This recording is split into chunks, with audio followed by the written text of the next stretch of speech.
Hello साथियों, जय हिंद। और ये उत्तर प्रदेश का इतिहास का सेशन चल रहा है। और जो परीक्षा हैं जैसे यूपी होमगार्ड है, यूपी एसआई है, यूपी कांस्टेबल है, ये उत्तर प्रदेश के इतिहास से रिलेटेड जितने भी क्वेश्चन बनने वाले हैं वो इस सीरीज से कहीं नहीं जाएंगे। आपके 99% क्वेश्चन जो भी आएंगे वो इसी सीरीज में आएंगे। और देखेंगे प्राचीन इतिहास, सबसे पहले किसकी बात करते हैं, प्राचीन इतिहास। फिर उसके बाद देखेंगे मध्यकालीन इतिहास। फिर देखेंगे हम आधुनिक इतिहास। तो सबसे पहले बात करते हैं हम प्राचीन इतिहास की। तो प्राचीन इतिहास की बात करते हैं तो इसमें देखते हैं आप, इतिहास कथा डेल्टा का पिता कहा जाता है, आपके हेरोडोटस को कहा जाता है। तो अधिकतर लोगों को पता है कि इतिहास का पिता हेरोडोटस को कहा जाता है, लेकिन डेल्टा का पिता अधिकतर लोगों को नहीं पता है। तो इसलिए मैंने लिख दिया था ये इतिहास कथा डेल्टा का पिता किसे कहा जाता है, हेरोडोटस को कहा जाता है, जिन्होंने पुस्तक लिखी थी हिस्टोरिका। कौन सी पुस्तक लिखी थी, हिस्टोरिका। भारत का सबसे बड़ा मैग्रिक वन है, कौन सा वन है आपके, सुंदर वन है, वो आपके सबसे बड़ा वन है। फिर बात करते हैं पाषाण काल के बारे में, जिसे बोला जाता है प्रागैतिहासिक काल। क्या बोला जाता है, प्रागैतिहासिक काल, pre historical period. Pre historical period. Uttar Pradesh को मध्य देश या ब्रह्म ऋषि देश कहा जाता है और वैदिक सभ्यता का केंद्र था।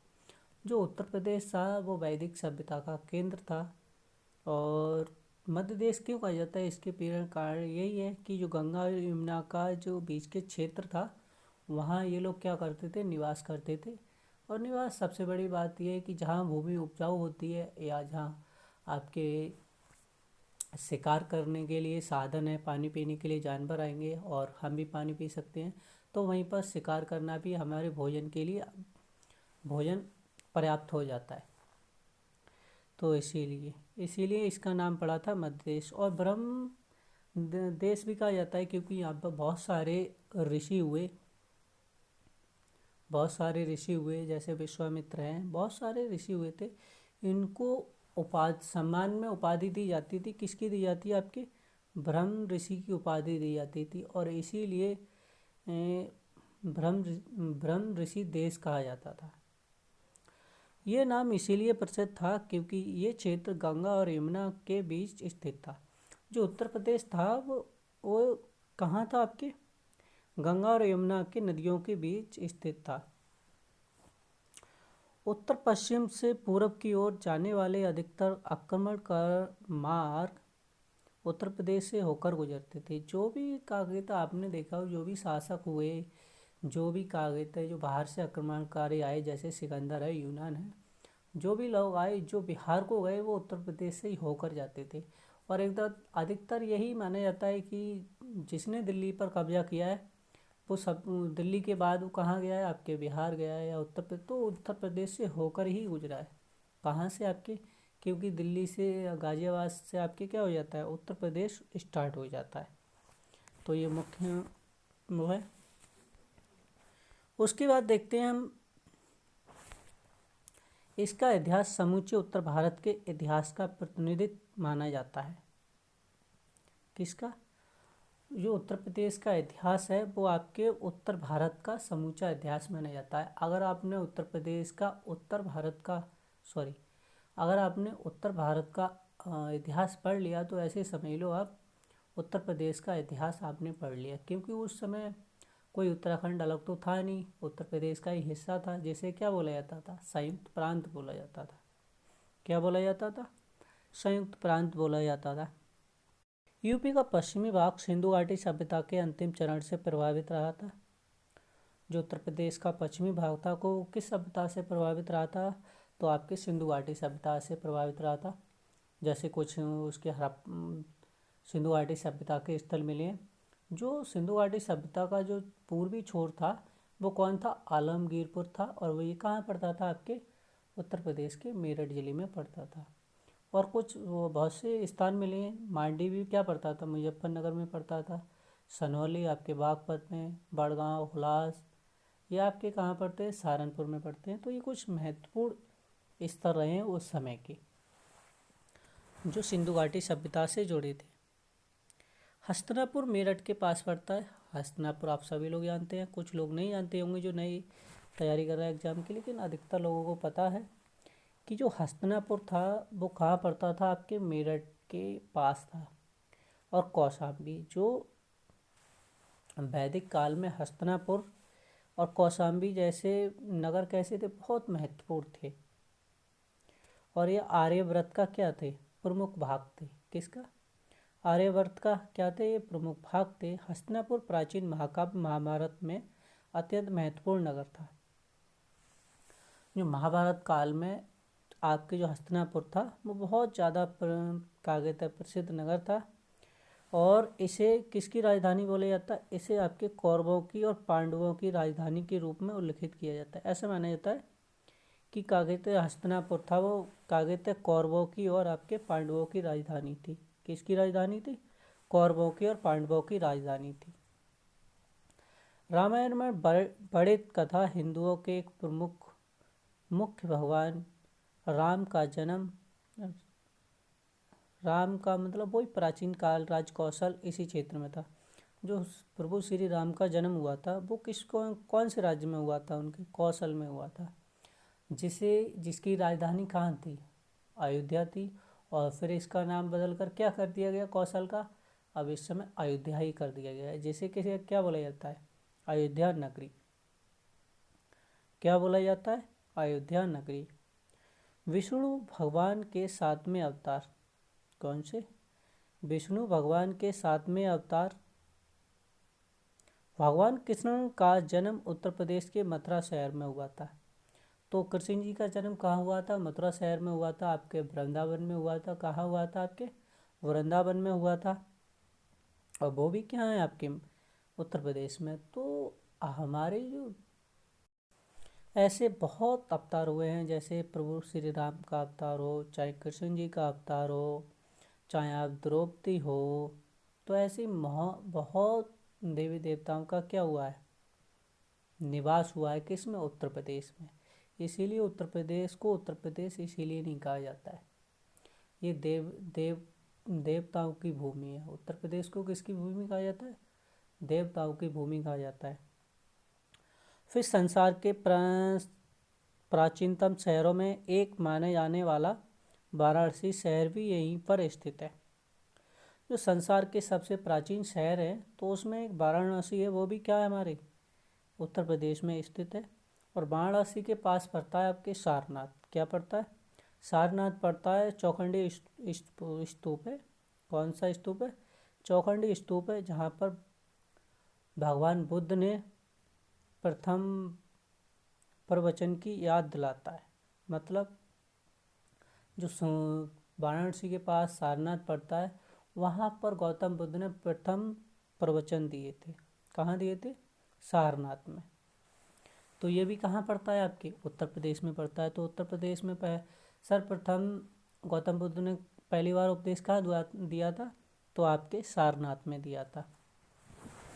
पर प्राचीन भारत में वाराणसी को वैदिक काल का प्रमुख सांस्कृतिक एवं धार्मिक केंद्र माना जाता है। कैसा केंद्र माना जाता है, अगर आपसे पूछे कि प्राचीन भारत में वैदिक काल का प्रमुख सांस्कृतिक धार्मिक केंद्र है, तो क्या आप अगर ऑप्शन में दे रखा हो वाराणसी है, काशी है, मथुरा है, या इनमें से कोई नहीं, तो आप क्या लगाएंगे, या अयोध्या है, तो इसमें से किसको टिक करेंगे आप, वाराणसी को टिक करेंगे, वाराणसी लगाएंगे। तो सांस्कृतिक एवं धार्मिक केंद्र हमारा क्या रहा है, वाराणसी रहा है। फिर कुछ प्राकृतिक प्रमाण है, जैसे आपके प्रतापगढ़ के मिर्ज़ापुर है, सोनभद्र है, बुंदेलखंड है, सरायनार है, जैसे क्षेत्रों में हथियार व उपकरण मिले हैं, जो जिससे ये यहाँ की सभ्यता कैसी है, नवपुरा पाषाण की सभ्यता सिद्ध होती है। ऐसा माना जाता है नवपाषाण कालीन कागज़ें यहाँ से क्या मिली हैं, उपकरण मिले हैं, हथियार मिले हैं। जो पत्थर के जो हथियार मिले हैं वो कैसे मिले हैं, एकदम अच्छे मिले हैं, माइक्रोलिथिक, मतलब जिनकी धार कैसी होती थी, पैनी होती थी। पत्थर कैसा होता था, नुकीला होता था। जैसे हॉर्नडेक्स है, क्लीपर है, चॉपर है, ये ऐसे औजार मिले हैं। जैसे कुल्हाड़ी है, फरसा है, मेरठ के आलमगीरपुर से प्राप्त वस्तुएं हड़प्पा से संबंध दर्शाती हैं। तो मैंने आपको बता दिया पहले ही कि जो मेरठ के आलमगीरपुर से प्राप्त वस्तुएं किसको दर्शाती हैं, हड़प्पा सभ्यता को दर्शाती हैं, सिंधु सभ्यता को दर्शाती हैं। सरायनार और मादा, ये दोनों शहर कहाँ पड़ते हैं, आपके प्रतापगढ़ जिले में पड़ते हैं। से मानव कंकाल एवं माइक्रोलिथिक पत्थर प्राप्त हुए हैं। जो वहाँ से जो मानव कंकाल मिले हैं, जो पत्थर मिले हैं, वो ऐसा माना जाता है लगभग 8000 ईसा पूर्व पहले के हैं जो प्राप्त हुए हैं। जो मानव कंकाल है, ये चौखंडी स्तूप है, और ये आपकी क्या है, पत्थर के औजार है। ऐतिहासिक महत्व के बारे में देखते हैं। कुछ ऐतिहासिक महत्व, ये सभी खोजें उत्तर प्रदेश के प्राचीन एवं गौरवशाली अतीत की पुष्टि करती हैं। जो हमारा देश का इतिहास ये बताता है, जो हमारे देश का इतिहास है वो उत्तर प्रदेश से बहुत ज़्यादा समाहित है, क्योंकि हमने उत्तर भारत का इतिहास पढ़ा है, तो ऐसे समझ लो आपने उत्तर प्रदेश का इतिहास पढ़ लिया। मानव विज्ञानियों ने और इतिहासकारों ने भी इसकी पुष्टि की है। फिर खोजें हैं जो अभी चल रही हैं, वो कौन कौन सी खोज हैं। भविष्य की खोज के लिए देखें, जैसे आपके जजमऊ है कानपुर, ऐसा माना जाता है, कुछ इस प्रस्थल प्राप्त हुए हैं। फजल नगर है, ये आपके देवरिया में, यह भी माना गया। हुलास खेड़ा आपके लखनऊ में। फिर आपके भीतरी गांव कानपुर में, और राजघाट आपके वाराणसी में। ये क्या है, भविष्य की खोज के लिए प्रमुख स्थल है। फिर देखते हैं हम पुरापाषाण काल। कौन सा काल देखते हैं, पुरापाषाण काल। अब आपका इतिहास का जो मेन चैप्टर है वो यहाँ से स्टार्ट होता है। अब तक तो देखा था हमने आपके कि उत्तर प्रदेश के इतिहास में क्या क्या प्रमुख केंद्र हैं। तो प्रपाषाण काल जिसे कहा जाता है पैलियोलिथिक, जिसे कहा जाता है आपके पत्थर की एज, पत्थर काल, जिसे बोला जाता है पाषाण। पाषाण का मतलब पत्थर। तो प्रपाषाण काल का जो टाइम पीरियड है वो लगभग 20 लाख ईसा पूर्व से लेकर 10,000 ईसा पूर्व तक कौन सा काल माना जाता है, आपके प्रपाषाण काल माना जाता है, पैलियोलिथिक एज कहा जाता है। कुछ कागज स्थल प्राप्त हुए हैं, जैसे आपके बेलन घाटी आपके इलाहाबाद में पड़ती है, और इलाहाबाद का नाम बदल कर क्या कर दिया गया है, प्रयागराज कर दिया गया। चंदौली का चकिया, सोनभद्र की सिंगरौली घाटी, ये हमें क्या किसकी याद दिलाते हैं, तो प्रपाषाण काल की याद दिलाते हैं, और ये प्रपाषाण काल के स्थल हैं।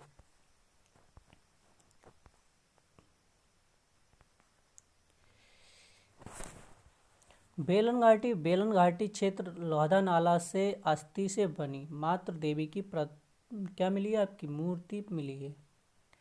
लोहदा नाला से क्या प्राप्त हुई है, मात्र देवी की मूर्ति मिली है। और बेलन घाटी से आपके निम्न, मध्य और उच्च प्रपाषाण युग के महत्वपूर्ण अवशेष बेलन घाटी से मिले हैं। बेलन घाटी से आपके निम्न प्रपाषाण काल, मध्य प्रपाषाण काल, उच्च प्रपाषाण काल के महत्वपूर्ण अवशेष प्राप्त हुए हैं। कहाँ से, आपके बेलन घाटी से। और ये इस सभ्यता के जो सभी उपकरण थे वो कैसे थे, क्वार्टजाइट पत्थरों से निर्मित थे। जो इस सभ्यता के जो उपकरण थे वो कैसे थे, क्वार्टजाइट पत्थरों से निर्मित थे। कौन से पत्थर से, क्वार्टजाइट पत्थरों से निर्मित थे। फिर देखते हैं हम मध्यपाषाण काल। कौन सा काल, मध्यपाषाण काल, मीसोलिथिक एज, जिसका टाइम पीरियड है लगभग 10,000 ईसा पूर्व से लेकर 8,000 ईसा पूर्व तक। और आपसे अगर पूछा जाए कि प्रपाषाण काल का टाइम पीरियड, तो 20 लाख ईसा पूर्व से लेकर आपके 10,000 ईसा पूर्व तक, या 2 मिलियन से लेकर आपके 10,000 ईसा पूर्व तक। और ये मध्यपाषाण काल का जो टाइम पीरियड है वो आपके 10,000 ईसा पूर्व से लेकर आपके 8,000 ईसा पूर्व तक है। तो मध्यपाषाण काल स्थल कौन कौन से आपके, प्रतापगढ़ है, प्रतापगढ़ के क्षेत्र में पड़ता है आपके सराय नहार राय। क्या पड़ता है आपके, सराय नहार राय। ये आपके आप देख लेना कि प्रतापगढ़ जो सराय नहार राय वो वहाँ से मध्यपाषाण काल का, अगर प्राचीन इतिहास में से अगर क्वेश्चन पूछा जाता है उत्तर प्रदेश के, तो यहाँ से प्रश्न बनना अनिवार्य है। मध्य पाषाण काल से आपके सराय नार है, मादा है, दमदमा से, यहाँ एक ना एक क्वेश्चन जरूर पूछा जाता है। तो यहाँ से आपके सराय नहार राय से क्या प्राप्त हुआ है, ये आपके सवाद 15 का कहते समाधान प्राप्त हुए हैं। स्तंभ गर्त प्राप्त हुआ है, युद्ध के साक्ष्य माना जाता है। मतलब ऐसा माना जाता है कि प्रतापगढ़ का जो सराय नार राय है, यहाँ पर ऐसा माना जाता है कि प्राचीन समय में युद्ध हुआ है। जो वहाँ की हड्डी है, कहीं हड्डी अलग है, हाथ अलग पड़ा है, अगर मान लो किसी का हम अंतिम संस्कार करते हैं या कुछ भी करते हैं तो उसकी जो हड्डी होती है वो पास में होती है, लेकिन किसी का सिर गायब है, किसी का पैर गायब है, किसी का हाथ गायब है। तो ऐसे माना जाता है कि यहाँ पर प्रतापगढ़ से किसके साक्ष्य मिले, युद्ध के साक्ष्य मिले। झोपड़ी का फर्श मिला है, अस्थायी निवास मिला है, सबों के सिर पश्चिम की ओर और पूर्व की ओर मिले हैं। जो प्रतापगढ़ में जो कागेता आपके शवों को दफनाते थे, सब कागेता लाशों को दफनाते थे, सिर किसकी तरफ करते थे, पश्चिम की तरफ करते थे, और आपके पैर पूर्व की ओर करते थे। अब क्या करते हैं, आप सिर आपके उत्तर की ओर करते हैं इस समय, और पैर आपके दक्षिण की तरफ करते हैं। मादा, अब देखते हैं मादा। मादा से क्या प्राप्त हुए, मृग सरंग के क्या प्राप्त हुए हैं, छल्ले प्राप्त हुए हैं, हड्डियों के आभूषण प्राप्त हुए हैं, स्त्री पुरुष का युगल समाधान प्राप्त हुआ है। तो मादा से ऐसे माना जाता है कि जो वहाँ की जो महिलाएं थी वो क्या थी, आभूषण की बहुत शौकीन थी। तो जैसे मृग सरंग के छल्ले मतलब हिरण के कागेत हैं, जो हिरण के हड्डी से बनते होंगे छल्ले छींग से, वो प्राप्त हुए हैं, हड्डियों के आभूषण प्राप्त हुए हैं। और यहाँ पर स्त्री पुरुष का युगल समाधान में मतलब जो पुरुष और महिला एक साथ कागे थे, मर गए थे तो उनको एक साथ दफना दिया गया था, ऐसे साक्ष्य मिले आपके। फिर 1978 से 1979 के उत्खनन में यहाँ से लगभग 35 कायदे संरक्षित मानव जीवांश पाए गए हैं। और थोड़ा टाइपिंग में मिस्टेक हो गया, इसके लिए क्षमा चाहते हैं। कितने मानव समाधान पाए गए, यहाँ से लगभग 35 संरक्षित समाधान पाए गए। फिर देखते हैं दमदमा। दमदमा में आपके 41 मानव समाधान मिले हैं, जिनमें से आपके 35 को एकल कब्र में दफनाया गया था, मतलब 35 को एक साथ दफनाया गया था, तीन लोगों को एक साथ दफनाया गया था। और यहाँ से पाप युगल समाधान प्राप्त हुआ है। 5 युगल समाधियाँ प्राप्त हुई हैं। 5 युगल समाधियों का मतलब ये होता है स्त्री और पुरुष को एक साथ दफनाया गया था। फिर उसके जो उत्खनन करता है या जो खोज की थी वो किसने की थी, तो आपके इलाहाबाद विश्वविद्यालय के प्रोफेसर जी.आर. शर्मा ने सन 1982 से लेकर 1987 तक इसकी खोज की थी, मतलब खुदाई हुई थी, उसमें जो प्राप्त हुआ था वो बताया। फिर आपके देखते हैं इलाहाबाद के लिखैया या इलाहाबाद के प्रयागराज, एक ही बात है दोनों। लिखैया आपकी जो विंध्य क्षेत्र में पड़ता है, यहाँ के जो मिर्ज़ापुर ज़िले में स्थित लिखैया नामक संग्रहालय से आपके सर्वाधिक मानव कंकाल कितने प्राप्त हुए हैं, आपके 17 मानव कंकाल प्राप्त हुए हैं। कहाँ से, आपके लिखैया से। विंध्य क्षेत्र के मिर्ज़ापुर ज़िले में स्थित लिखैया नामक संग्रहालय से आपके कितने मिले हैं, आपके सर्वाधिक मानव कंकाल आपके 17 मिले हैं।